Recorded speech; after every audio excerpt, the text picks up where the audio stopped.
You're back. We're back. We're checking out top 10 British bands who never cracked America. So theoretically, we should have never heard of any of these people. Why do you say that?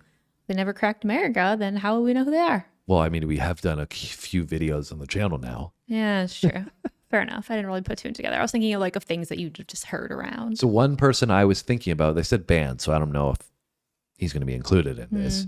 But I was thinking about somebody we did recently, Robbie Williams. Oh, yeah. We were saying how we'd never heard of him before the channel. And actually, another one that we did was Status Quo. Yeah. So I don't know if they were really, I don't think from what we've got into this far, and we've read about those too, I don't think they were super popular in the US, but they were like renowned, Wild huge, in the UK. Massive figures in the UK. Yeah. So I'm wondering if, well, I'm going to say at least one. I'm going to bet at least one of those is in on this list. In that list, yeah. Yeah. So anyways, I'll be surprised though, if there's a lot in here that we haven't at least got into on the channel to some degree, but if there isn't, I should be saying if there is, if there is groups on here that we run into that we haven't done and we should check them out, let us know down below. Yeah, if they're worth us checking out. Yeah, if they're worth it. Well, there's only so much real estate on the channel. Worth it, Samantha. Everybody's worth it in their own. Anyways, let's shut up. Let's get into it. Top 10 British bands who never cracked America.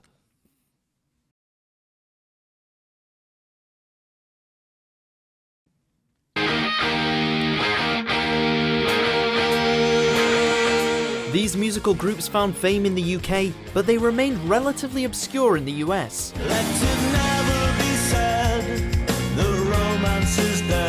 Welcome to Watch Mojo UK, and today we're counting down our picks for the top 10 British bands who never cracked America. Before we begin, we publish new videos every day, so be sure to subscribe for more great content. For this list, we're focusing on bands that never experienced continuous commercial success in America. Okay. No idea. Number 10, Supergrass. Supergrass. For a British band to successfully cross over into America, it's crucial to capitalise upon the buzz. And for Oxford group Supergrass, well, they failed to expand beyond their native demographic. No idea.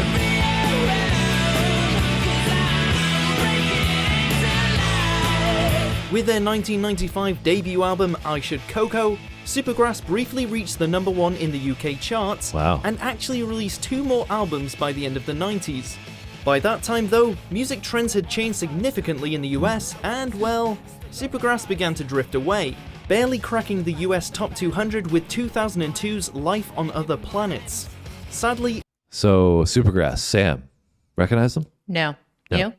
No. So first one already, do not recognize them. But apparently they did really well in the UK and number 1. I mean, that's just shocking to me when you go number 1 in one country. And like the UK, that's pretty big as well in terms of culture and everything. Yeah. And you don't, crack the US. It's pretty wild to me. Yeah, but I mean, I feel like there's probably a lot of artists in America that do really well that people in the UK don't listen to. So yeah, that's valid. All right, let's keep it going. It all ended with an internal Twitter beef. Twitter beef. Number 9, Madness. We're 2 for 2. During the late 70s and early 80s, this band was far more than just a one-hit wonder in the UK.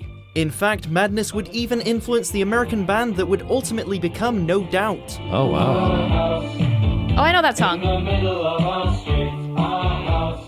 And like Gwen Stefani's versatile group, Madness didn't align themselves with a specific genre, as they blended together a variety of musical styles. With that being said, Madness was, in fact, linked to skinheads in their early days, which perhaps negatively affected larger-scale opportunities. Regardless, the UK band experienced great success during their initial 10-year run, but never once did one of their acclaimed albums crack the US Top 100 charts.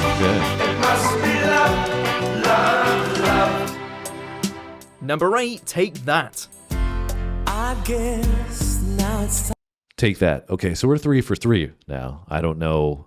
For the second one, though, I recognize one of those songs. I don't know if you heard me say that. I did not. Yeah, that Our House song, I've definitely heard that before. Okay. I don't think I picked up on what it was, but anyways. So we're 3 for 3. Take That is the third one. Do you know Take That? Okay. So clearly. Not by name. I'm sure they're going to play some songs, but so far, no. Clearly, we're already deep into British bands who we need to probably check out going forward. Time for me to give up. By the mid-90s, the legendary music executive Clive Davis signed this UK boy band to a record deal with Arista, but Take That had already begun to self-destruct. Come on, get it on. I don't know what you're waiting for. In their prime, Gary Barlow stunned critics with his songwriting skills, and a young Robbie Williams displayed his obvious star power. Oh, wow. So, Take That seemed primed for America. Yet Williams quit in 1996 just as the pop scene was about to change in the United States. The group initially formed in the early 90s, and despite 3 well-received albums, Take That just didn't seem to have the right amount of think I know that mojo to song. keep it going, although the core members would later reunite with Williams in 2010. Wash your mouth, son, or you'll find yourself floating home. Number 7, Kasabian. No idea. American indie Kasabian. fans have certainly heard of this group from Leicester, Nope. despite the fact that Kasabian's lead singer Sergio Pizzorno once noted that he hates indie bands. So that's one thing to consider when thinking about Kasabian's failed American crossover.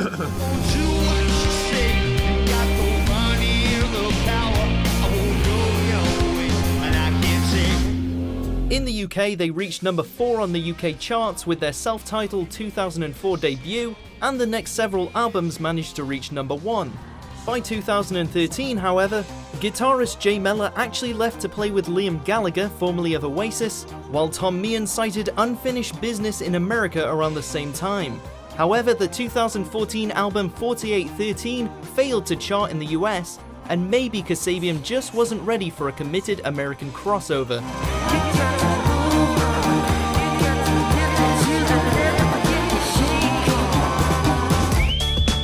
Number 6, Happy Mondays. Happy Mondays. Nope. Now this Mojoholics is what you call a Manchester band. From Manchester? 1980 to 1993, From Happy Manchester? Mondays managed to gain quite the following in the UK, certainly with their 1990 album Pills and Thrills and Bellyaches. Pills and Thrills and Bellyaches. That's quite the name. I was gonna say that's an interesting album title. I think that we know what that means. Took too many pills, drank a little too much something else. Had lots of thrills and then got a hangover the next Yeah, morning. potentially. Anyways, so I have not recognized a single group or band other than Robbie Williams, who I still won the bet. I didn't even know that. I mean, I guess we probably read that when we were going through his history a little bit with some of our previous songs we did from him, but I didn't realize he was in that group. I didn't even recognize him when I first saw him until No, he I said his know. name. I know. However, there was a song that they played as one of the examples from Take That I did recognize. Okay. I don't recognize any of the groups, but I've recognized 2 songs so far. Okay, well, I'm at 0, so clearly we know that I was not into the same music scene that Sam was. Most of the stuff is from the 90s, it seems like, that we've been Yeah. getting into thus far, so I don't know if that's going to be the trend going forward, but I guess some of the stuff they talked about there was in the 2000s and later on, but it seemed like that was after the prime of some Yeah. of these bands. But as always, guys, if you have more insights down below in the comment section, let us know. Give us the deets on where we should go with any of these groups, and if we're, one of these are like real big, and be like, you guys have to check this one out, then make sure you thumbs up that comment so we know where to go next.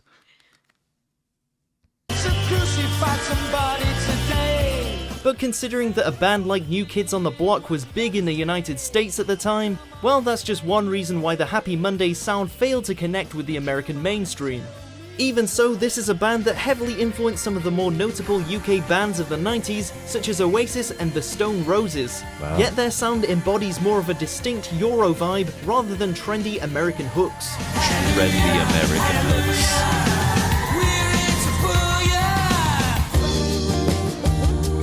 Number 5, Stereophonics. I've been down and I'm wondering why these little black clouds keep walking around. I think I know that song. From the late 90s to the early 2000s, this Welsh band established a reputation for their killer live shows. However, Stereophonics ultimately dismissed original drummer Stuart Cable in 2003, reportedly because he was more interested in his TV show than the band. Sadly, Cable would pass away just 7 years later. In their prime, Stereophonics was known as one of the most talented UK bands, releasing 5 #1 albums throughout the 2000s. Wow. Yet only one of insane. those, 2001's Just Enough Education to Perform, managed to crack the US top 200 charts. That's crazy. Maybe tomorrow I find my way Definitely have a cool sound. home. Despite the lack of American buzz, Stereophonics continues in their native Wales as one of the most highly regarded UK bands of the 21st century.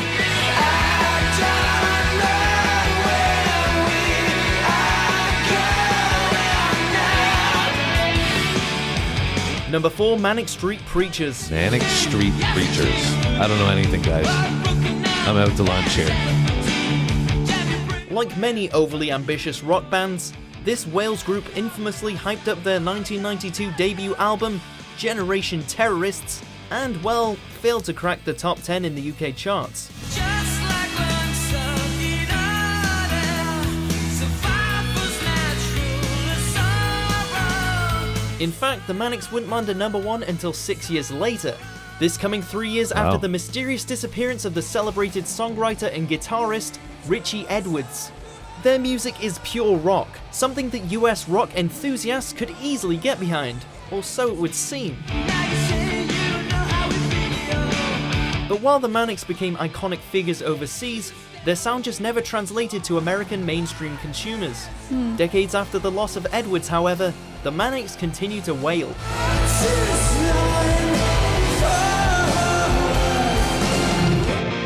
So it sounds like they lost their singer or songwriter, and then ended up having a number 1 hit after the fact, which is not Did you common. hear it said he disappeared? Yeah, which is weird in itself, but maybe you guys have more info on that. But you don't often see groups lose, a big part of their group and then go on to have a number 1 hit. I think more recently we experienced that with Linkin Park, right? Where obviously Chester Bennington passed away, but they've had a resurgence. And I think everybody was really shocked that they had such a huge resurgence at that point because it's so uncommon.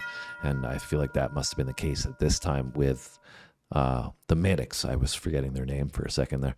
Yeah, the Stereophonics, they were saying as one of those. I think I recognized a couple of their songs as well. So I think I'm at like 3 or 4 songs that seem familiar to me now, Yeah. but not the group names. Yeah, I don't recognize anything. So I'm going batting a 0 here.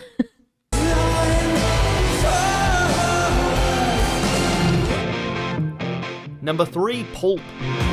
Oh, we were born within an hour of each other. Our mother said we could be sister and brother. By the time of this band's success during the mid-90s Britpop era, they had already been together well over 15 years. And until then, Pulp had never actually landed a gold record, let alone an American hit. But albums like Different Class and This Is Hardcore teased at a potential American crossover, with the latter finding its way to the US charts in 1996. At this time though, reported drug use and internal scuffling shook up the band, and Pulp's final album was ultimately released in the early fall of 2001, peaking at number 6 in the UK charts. For a brief time, this group was on par with the likes of Oasis, Wow. but like the Gallaghers, Pulp just couldn't manage to keep the unit together.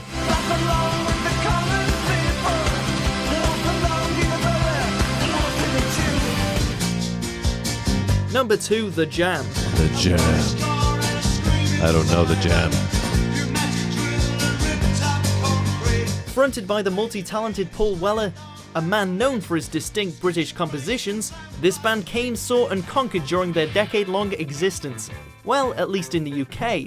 First felt a fist, and then a kick. I could now smell their breath. Aesthetically, The Jam preceded punk, and they called it quits just as the new wave took off in the early 80s. In between, they released 6 acclaimed studio albums, with the last 5 climbing the UK charts. Truth be told, The Jam had somewhat of a steady presence in the US charts during their run, but despite their stylized look and obvious talent, the party ended with the 1982 release, The Gift. And just like that, The Jam was gone before Americans could catch on. Crazy. Before we unveil our top pick, here are a few honorable Honorable mentions. mention.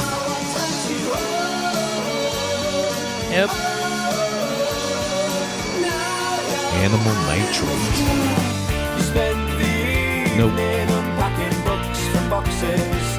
You pass me up so as not to break a promise. Meet me on the mad parade when the midnight bells are chiming. Nope. Don't recognize them.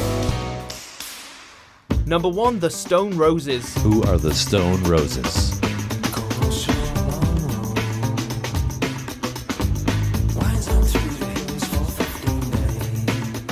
If you're even vaguely familiar I thought you were going to say something, but Stone Roses, number 1. Do you recognize number 1?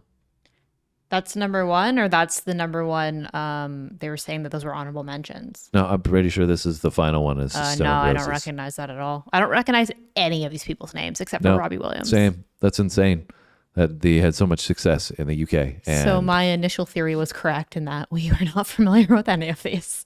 yeah, I'm really surprised because obviously we've jumped into so much music on the channel.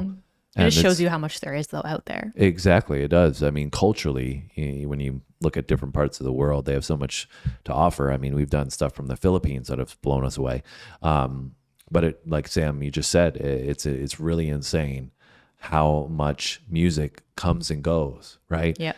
And so often we've seen so many of these groups here that they have success, but that doesn't last. Yeah. And I think it really shows you how hard it is in entertainment to be a long-lived, Yes. successful Yeah. artist or Have group. like a long-standing career. The longevity of it. And so when we do some of these artists that have been around since the 60s or 50s or whatever, and we're, reviving and reliving them today, and people come on the channel and they comment, and it brings back memories for them. They're still listening to their music. I think it really highlights how influential some of these groups have been.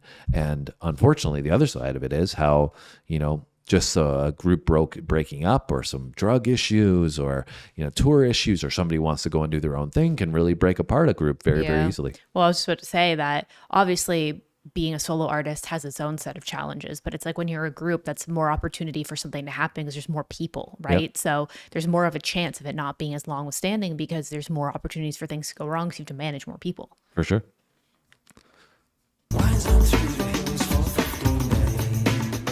If you're even vaguely familiar with the bravado and attitude of Oasis, well, let's just say the Gallagher brothers were inspired by the Stone Roses. This is a band that once said America doesn't deserve us yet, and while they may have been right, the Stone Roses didn't seem in a hurry to record consistent music after the renowned 1989 debut. Let me put you in the picture. Let me show you what I mean. The Messiah It's kind of creepy. So weird. In fact, it took a full 5 years for the Manchester group to drop a second album, and the band folded for good less of 2 years later. Wow. Since then, there has always been talks of a reunion, but it just never seems to happen. And so the Stone Roses will forever remain an acclaimed British rock band that failed to live up to their crossover potential.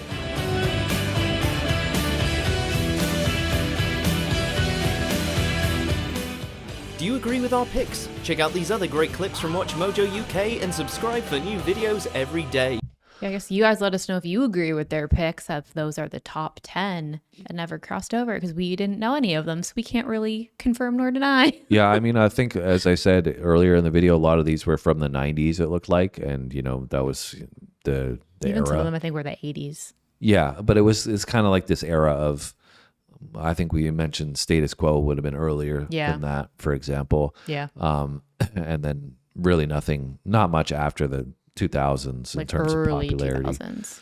in terms of like groups that were already established. So I don't know, maybe there's other top 10s, Yeah. just British Like bands different alone eras. from different eras that didn't crack it. But also maybe that's not true because we had the British invasion of so many British groups and British acts that actually did come over in the 60s and the 70s.